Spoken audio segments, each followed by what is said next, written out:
Here we go. We have a question: reverse an array. So you have given an array. Your task is to reverse the given array. Here is the input, and this is the expected output.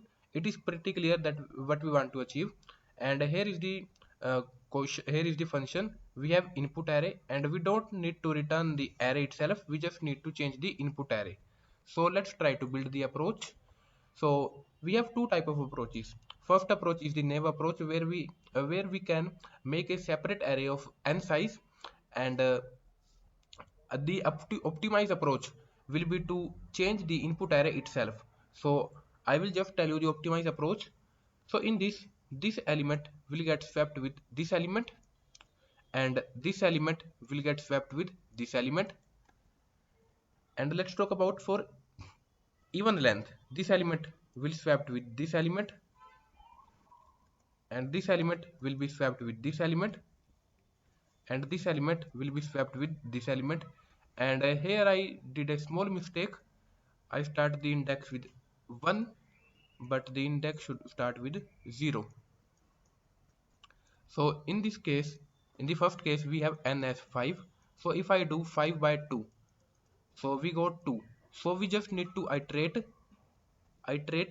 till 2. 2 is the excluding index. So in this we have 6. 6 by 2 is 3. Here 3 is the excluding index, and we just need to iterate till here. So let's try to swap the elements.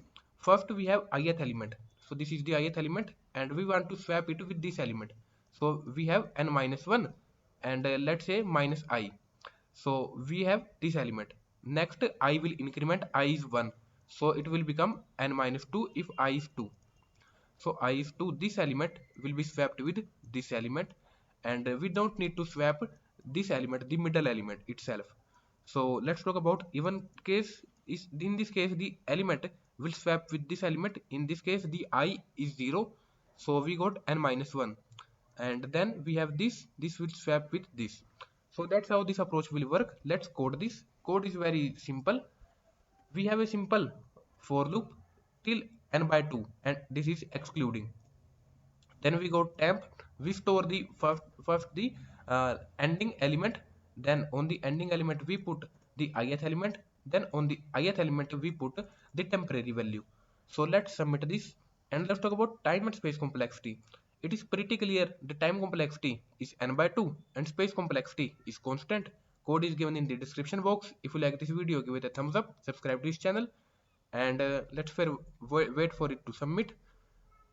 And we have successfully solved this question. Thank you all for watching.